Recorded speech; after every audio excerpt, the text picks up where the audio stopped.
So ఇప్పుడున్న సిచ్యువేషన్లో అమెరికాకి ఎంఎస్కి రావచ్చా అని కొంతమంది క్వశ్చన్స్ అడుగున్నారు. అట్లనే అసలు ఉన్న వాళ్ళ పరిస్థితి ఏంది, వాళ్ళకి ఏమైనా ఫ్యూచర్ ఉందా లేదా, అండ్ కరెంట్ ఉన్న కాంపిటీషన్, కొత్త కొత్తగా వస్తున్న రూల్స్, వీటి వల్ల ఏమేం జరగబోతుంది and at the same time ఈ పర్టికులర్ థింగ్స్ అన్నిటి వల్ల నెక్స్ట్ 10 years ఆర్ 15 yearsలో అసలు ఇండియన్ క్రౌడ్ అనేది యూఎస్కి అసలు వస్తారా రారా అనే దాని గురించి క్లియర్గా డిస్కస్ చేద్దాం. సో ప్రాక్టికల్గా చూస్తే మాస్టర్స్ స్టూడెంట్స్ పరిస్థితి ఎట్లయిపోయిందంటే, ఇప్పుడు మాస్టర్స్కి వస్తే వాళ్ళు త్రూఅవుట్ ద మాస్టర్స్ ఏ ఒక్క చిన్న మిస్టేక్ కూడా చేయకుండా ఓకే కంప్లీట్ మాస్టర్స్ కంప్లీట్ చేయాలి. ఒకవేళ ఏ చిన్న మిస్టేక్ చేసినా, అంటే out side part time job చేసినా లేకపోతే సమ్ అదర్ వే ఏ చిన్న ఇష్యూ క్రియేట్ చేసుకున్నా, ఆర్ ఈ మోస్ట్ రీసెంట్ టైంలో ఈ పేర్స్కి వస్తున్నారు కదా చాలామంది, బాయ్ ఫ్రెండ్ గర్ల్ ఫ్రెండ్ అని, వాళ్ళ మధ్యలో గొడవలు అయ్యి వాళ్ళు పోలీసులకు కంప్లైంట్ చేసుకొని సో వాళ్ళ మీద కేసులు పడి తర్వాత వాళ్ళు కాంప్రమైజ్ అయినా కూడా అట్లాంటి వాళ్ళని కూడా ఏ మాత్రం చిన్న పోలీస్ కేసు ఉన్నా కూడా కరెంటు వాళ్ళని కంప్లీట్గా డిపోర్ట్ చేస్తున్నారు. సో మీరు ఎంఎస్కి వస్తున్నారు అంటే మీరు ఎంఎస్కి ఎందుకు వస్తున్నారు అండ్ మీ పర్పస్ ఏంది, ఆ పర్పస్ కాకుండా మీరు ఏ ఒక్క అడిషనల్ థింగ్ని ఫోకస్ చేసినా కూడా కరెంట్ ఉన్న సిచ్యువేషన్లో అస్సలు నడవదు. ఇవి కాకుండా ఆల్మోస్ట్ ఎంఎస్ సక్సెస్ఫుల్గా ఏదో విధంగా కంప్లీట్ చేసినా కూడా అది ఒక డమ్మీ కాలేజ్లో చదువుంటే ఆ డమ్మీ కాలేజ్లో చదివిన వాళ్ళకి కూడా ఓపీటీ రిజెక్షన్స్ అనేవి అవుతున్నవి. అండ్ వాళ్ళు చాలా పర్టికులర్ కాలేజ్లని వీటిని ఫోకస్ చేస్తున్నారు.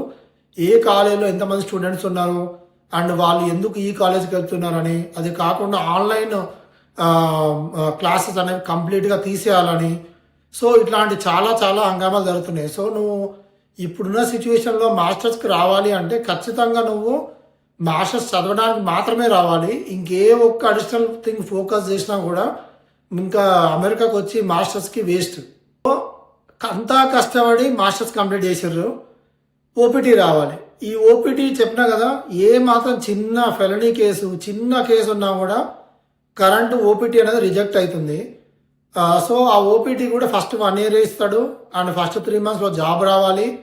అండ్ ఇంతకుముందు కన్సల్టెన్సీస్ ఏవో జాయిన్ అయ్యేటోళ్ళు కరెంట్ కన్సల్టెన్సీస్ కూడా ఓవర్ క్రౌడ్ ఉండి ఎవరిని కన్సిడర్ చేయట్లేదు అండ్ ఎవరిని తీసుకోవట్లేదు కన్సల్టెన్సీలకి. సో ఇట్లాంటి పరిస్థితి ఉన్నప్పుడు మళ్ళీ 1 year ఓపీటీ అయిపోయాక ఎక్స్టెన్షన్ ఫైల్ చేయాలి. ఇప్పుడు కరెంట్ ఓపీటీ ఎక్స్టెన్షన్ ఫైల్ చేసినప్పుడు యుఎస్సిఐఎస్ సైట్ విజిట్ చేస్తుంది. సైట్ విజిట్ చేసి నిజంగా ఈ పర్సన్ ఆ స్పాట్లో పనిచేస్తున్నారా లేదా అనేది చెక్ చేస్తున్నారు. సో ఈ ప్రాసెస్ నడుస్తున్నప్పుడు మీరు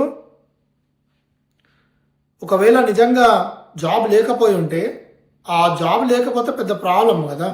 సైట్ విజిట్కి వచ్చినప్పుడు వీళ్ళు అక్కడ పనిచేస్తున్నట్టు కనపడకపోతే వాళ్ళకి రిజెక్ట్ చేసి పంపించేస్తారు. సో ఈ కష్టం కూడా పడి జాబ్ కొట్టి అది చేసినా కూడా మార్కెట్లో జాబ్ దగ్గరకు వచ్చేసరికి టూ మచ్ కాంపిటీషన్ అయింది. అండ్ సబ్జెక్ట్ లేనోడికి అసలు జాబే రాదు అండ్ రెఫరెన్స్ లేకుండా కూడా జాబులు లేని పరిస్థితి అయిపోయింది ఇప్పుడున్న సిచ్యువేషన్లో. సో ఏదో కష్టపడి సబ్జెక్ట్ నేర్చుకొని ఎంఎస్ టైం మొత్తం ప్రాపర్గా ఫోకస్ చేసి నేను ఓవర్ డెడికేటెడ్గా సబ్జెక్ట్ నేర్చుకుంటా అంటే తప్ప నీకు జాబ్ రాదు. అట్లాంటి సిచ్యువేషన్ నడుస్తుంది. అది కాకుండా ఓపీటీ వచ్చినా జాబ్ వచ్చినా మళ్ళీ H1 వస్తుందన్న గ్యారంటీ లేదు. ఈ H1 competition at least most recent టైంలో 100K రెస్ట్రిక్షన్ పెట్టడం వల్ల out side the country competition తగ్గింది. బట్ అది 2026 వరకు మాత్రమే, తర్వాత ఆ పర్టికులర్ థింగ్ ఉంటుందన్న గ్యారంటీ లేదు. సో ఈ ఇయర్ మాత్రమే ఛాన్స్. నెక్స్ట్ ఇయర్కి వరకు ఏమవుతుందో తెలియదు. నెక్స్ట్ ఇయర్ తర్వాత నుండి మళ్ళీ ఆ రూల్ అప్లై చేస్తాడా లేదా అనేది కరెక్ట్గా క్లారిటీగా ఎవరికి తెలియదు. కాబట్టి ఈ అమెరికాకు వచ్చి ఎంఎస్ చదివి ఓపీటీ తెచ్చుకొని జాబ్ తెచ్చుకున్నా కూడా H1 గ్యారంటీ లేదు.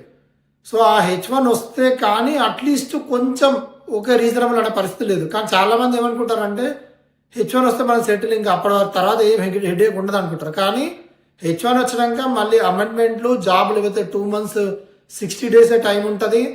అండ్ 60 daysలో జాబ్ కొట్టి ట్రాన్స్ఫర్ కొట్టకపోతే నీ H1 రివోక్ అవుతుంది. సో ఇది అనే లోపల 6 years అయిపోతుంది. ఈ లోపల గ్రీన్ కార్డ్ ఫైల్ చేసి ఉండాలి, I-140 వచ్చి ఉండాలి ఎక్స్టెన్షన్ రావాలంటే. సో ఈ హంగామాలు చాలా చాలా చాలా ఉన్నాయి.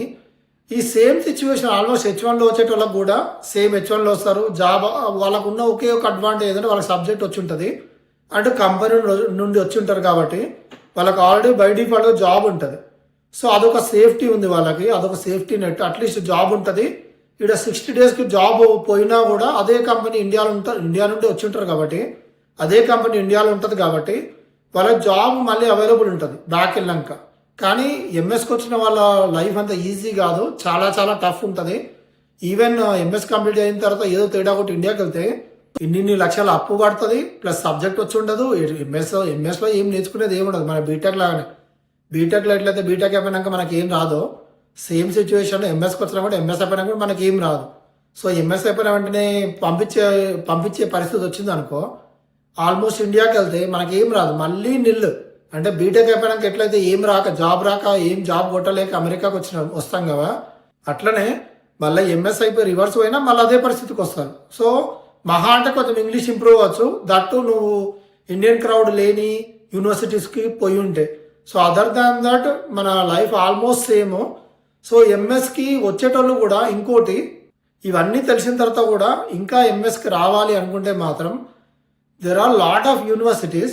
ఓకే, చాలా యూనివర్సిటీస్ 50 స్టేట్స్లో లాట్ ఆఫ్ స్కాలర్షిప్లు ఇచ్చి కాలేజ్ ఫీజుని రెడ్యూస్ చేసి ఇట్లా రకరకాల ఆప్షన్స్ ఇస్తున్నారు. కానీ మెజారిటీ ఆఫ్ ద పీపుల్ ఏం చేస్తున్నారంటే, మనకి ఇండియాలోకి విన్న స్టేట్స్ ఉంటాయి కదా, Texas, New Jersey, California, Chicago area, ఇట్లా ఏవైతే మనం ఫెమిలియర్ పేర్లు వినుంటామో ఎప్పుడు చూసినా అదే కాలేజీలోకి వస్తారు. ఇప్పుడు మా ఇంటి దగ్గర యూనివర్సిటీ ఆఫ్ డెంటన్ ఉంటుంది. ఆ యూనివర్సిటీ దగ్గరకు పోతే కుప్పలు వేల స్టూడెంట్స్, ఇండియన్ స్టూడెంట్స్ వేల వచ్చారు ఒక యూనివర్సిటీకి. నువ్వు ఇంతింత వేల మంది ఒక యూనివర్సిటీకి వస్తే, ఇట్లా ఇంతింత మంది ఒక యూనివర్సిటీకి వస్తే ఇంకా వాళ్ళకి పార్ట్ టైం జాబ్లు ఏడ దొరుకుతాయి.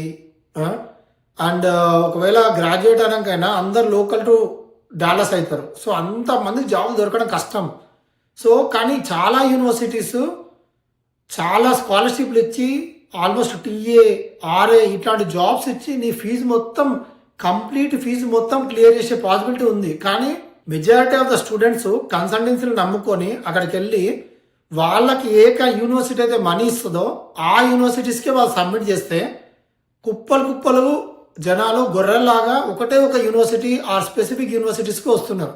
యాజ్ ఏ స్టూడెంట్గా మీకు రియల్గా మాస్టర్స్ చదవాలని ఉంటే మీ బీటెక్లో 4th ఇయర్లోనే యూఎస్లో ఉన్న అన్ని యూనివర్సిటీని రీసెర్చ్ చేసి ఎక్కడెక్కడ ఏమేమి ఆప్షన్స్ ఉన్నాయో చెక్ చేసుకొని ఎవడు మీకు స్కాలర్షిప్ ఇస్తాడు, ఎవరి దగ్గర టీఏ ఆప్షన్ ఉంది, అవి చెక్ చేసుకొని మీరు ఆ యూనివర్సిటీస్కి పోతే మీకు చాలా బెనిఫిట్ అవుతుంది. అండ్ ఫీజు కూడా మీరు 50 లక్షలు, 40 లక్షలు, 60 లక్షలు కట్టాల్సిన అవసరం పడదు.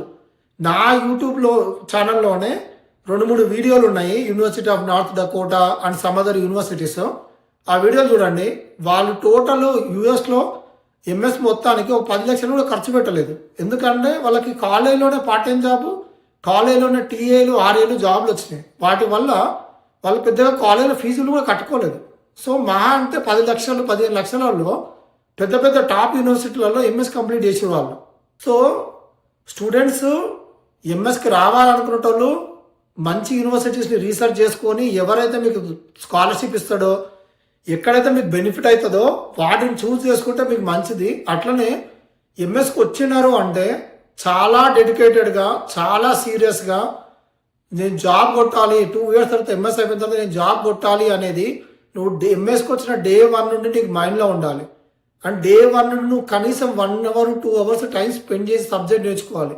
ఇవేవి చేయకపోతే ఎంఎస్ అయిపోయిన తర్వాత ఏదో కన్సల్టెన్సీ కోసం ఎవడో ఇప్పిస్తాడంటే ఆ కాలం కాదు. ఇప్పుడు అసలు నువ్వు కన్సల్టెన్సీలు సబ్జెక్ట్ లేని తీసుకోవట్లే. నువ్వు ఒక ఎంఎస్ క్యాండిడేట్ ఒక కన్సల్టెన్సీకి వెళ్తా అంటే వాళ్ళు ఇంటర్వ్యూ చేసి ఆ ఇంటర్వ్యూలో నువ్వు ఆన్సర్ చేస్తేనే వాళ్ళు కన్సల్టెన్సీకి అడ్మిషన్ ఇస్తున్నారు ఫస్ట్ ఆఫ్ ఆల్. సో మీకు సబ్జెక్ట్ రాకపోతే లీవ్ అబౌట్, మీరు ఎట్లా జాబ్ కొట్టలేరు సబ్జెక్ట్ రాకపోతే. కన్సల్టెన్సీకి వెళ్ళి అక్కడ ట్రైన్ అయ్యి అక్కడ ముందుకెళ్ళడానికి కూడా మీకు పాసిబిలిటీ లేదు. ఎందుకంటే కన్సల్టెన్సీలు అన్నీ పర్టికులర్గా ట్రైన్డ్ పీపుల్ని ఆల్రెడీ ఇంటర్వ్యూ చేసి తీసుకుంటున్నారు. సో ఎంఎస్కి వచ్చేటోళ్ళు కానీ ఆల్రెడీ ఎంఎస్ చదువుతున్న వాళ్ళు కానీ ఓకే, మీరు సబ్జెక్టు నేర్చుకోకపోతే మాత్రం మీకు ఫ్యూచర్ అనేది అమెరికాలో లేదు. ఇది చాలా చాలా చేదు నిజము.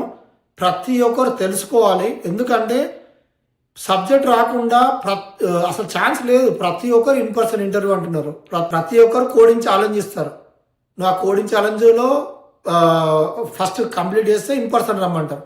సో నీకు ఏ సబ్జెక్టు లేకుండా అసలు జాబ్ రావడం చాలా అసలు ఇంపాసిబుల్. అందుకని నేను ఎంఎస్ఓలకు చెప్పదలుచుకుంది ఏంటంటే, వచ్చేటోళ్ళు రండి ఏమైనా చేయండి, కానీ మీరు సబ్జెక్ట్ అయితే నేర్చుకోండి. సబ్జెక్టు నేర్చుకోకుండా ఉంటే మాత్రం నాకు తెలిసిన ఎంతోమంది MS students first 1 year of OPT అయిపోతుంటే కూడా ఇంకా స్ట్రగుల్ అవుతున్నారు.